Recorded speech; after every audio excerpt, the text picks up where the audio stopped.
بالذكرى 50 للمسيرة الخضراء المضفرة، وإنها لمناسبة وطنية غالية نجتمع فيها اليوم مغاربة وأصدقاء المغرب لاستحضار القيم الوطنية والوحدة والتضامن التي جسدها المغفور له جلالة الملك الحسن الثاني طيب الله ثراه، والتي يواصل حمل مشعلها صاحب الجلالة الملك محمد السادس نصره الله.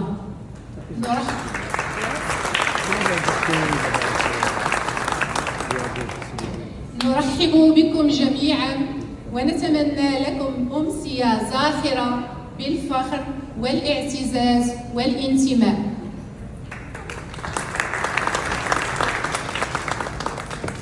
سيداتي سادتي، فعاليات حفلنا هذا آيات بينات في الذكر الحكيم المعروف فيها علينا فضيلة السيد عبد الحميد أسكم. تفضل مشكور. السلام عليكم ورحمة الله ومساء سعيد. أعوذ بالله من الشيطان الرجيم.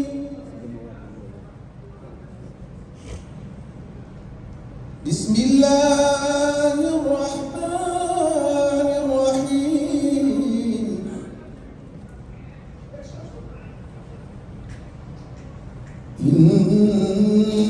إنا فتحنا لك فتحا مبينا ليغفر لك الله ما تقدم من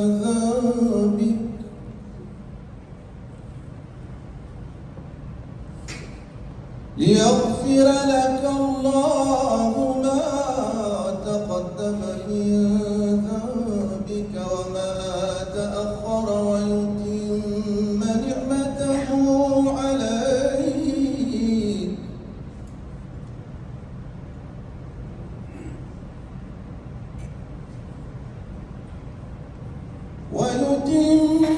نعمته عليك ويهديك صراطا مستقيما.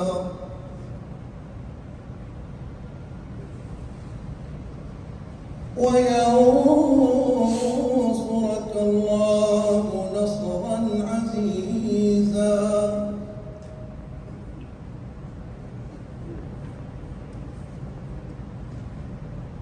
هو الذي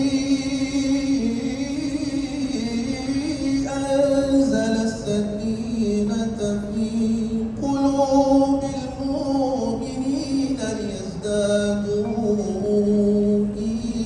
إيمانا.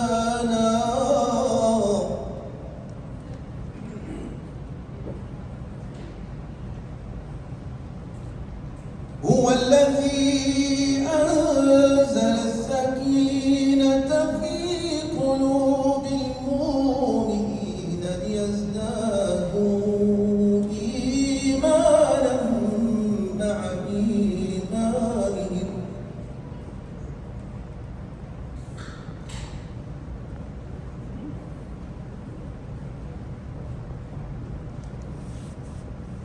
ولله جنود السماوات والأرض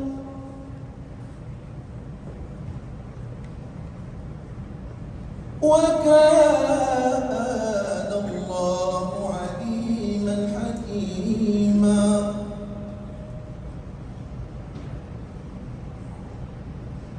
ليدخل المؤمنين والمؤمنات جنات تجري من تحتها الأنهار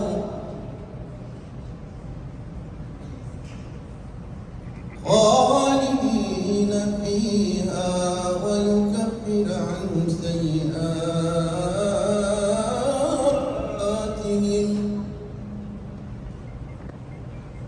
وكان ذلك عند الله فوزا عظيما.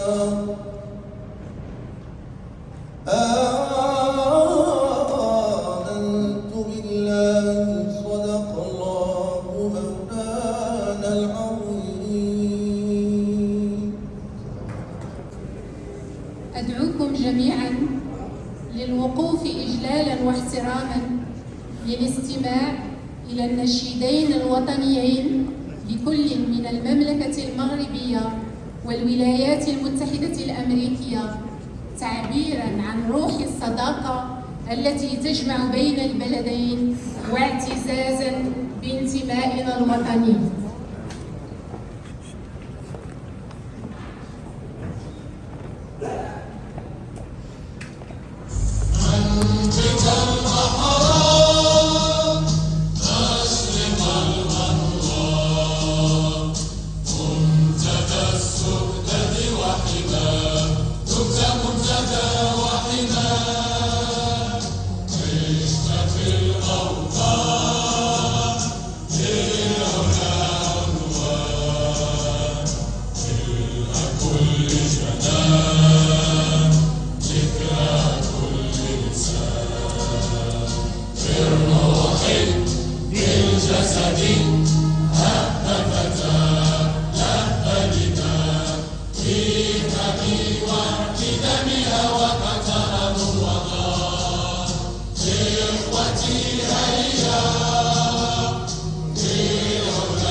السلام عليكم، مرحبا بكم عندنا في الدار ديالكم، ماشي في القنصلية. هذه داركم القنصلية ديالكم.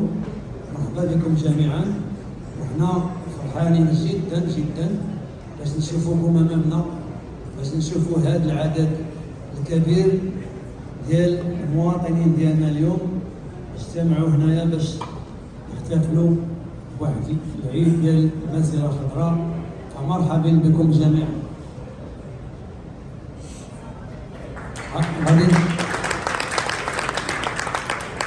غادي نديروا شويه العربيه وشويه الانجليزيه في الخطاب، باسكو عندنا ناس اجانب امريكيين افارقه روسيين وكذا اللي ما تيفهموش العربيه، ولكن غنبداو الخطاب ديالنا باللغه العربيه.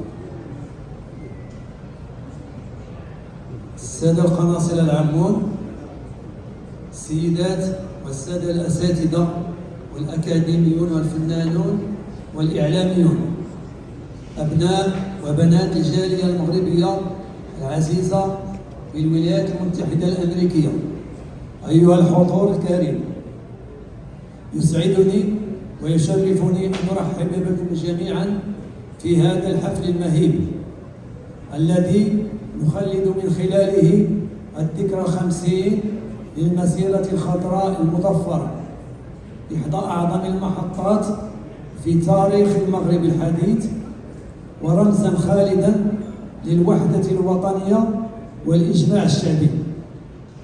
لقد كانت المسيرة الخضراء ملحمة سلمية فريدة من نوعها، جسد فيها المغفور له جلالة الملك الحسن الثاني طيب الله ثراه رؤية حكيمة جعلت من السلام سلاحا ومن الإيمان قوة لاسترجاع أقاليمنا الجنوبية العزيزة إلى أحضان الوطن. لقد وجهت تلك المسيرة رسالة خالدة إلى العالم أن إرادة الشعوب الموحدة أقوى من الحدود، وأن الوحدة الوطنية هي أساس السيادة والاستقرار. ونحن نحتفل اليوم بهذه الذكرى. أخواتي إخواني، يسعدنا أن نتقاسم معكم لحظة فخر جديدة يعيشها المغرب بعد أن جدد مجلس الأمن الدولي مؤخرا تأكيده على أن مبادرة الحكم الذاتي التي تقدمت بها المملكة المغربية تمثل الحل الوحيد الواقعي وذي المصداقية لإنهاء النزاع الإقليمي حول الصحراء المغربية.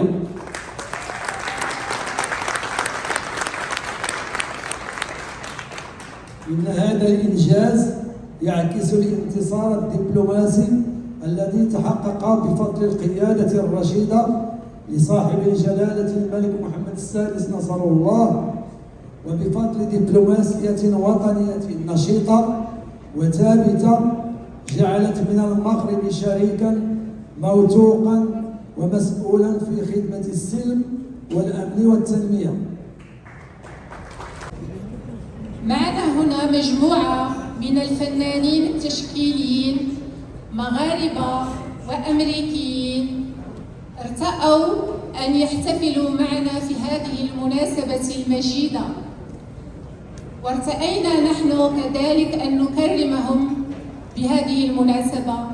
والبداية مع الفنان رشيد جويدة، والذي سيقدم له الشهادة التقديرية مستشار القنصلية السيد طه القادري.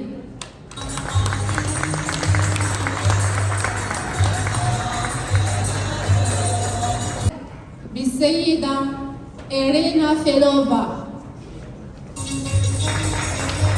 وتقدم لها الشهادة السيدة رشيدة شلال. ونكرم كذلك الفنان جي كي، ويقدم له الشهادة المكلف بالتوثيق بالقنصلية المغربية السيد كمال نسيف.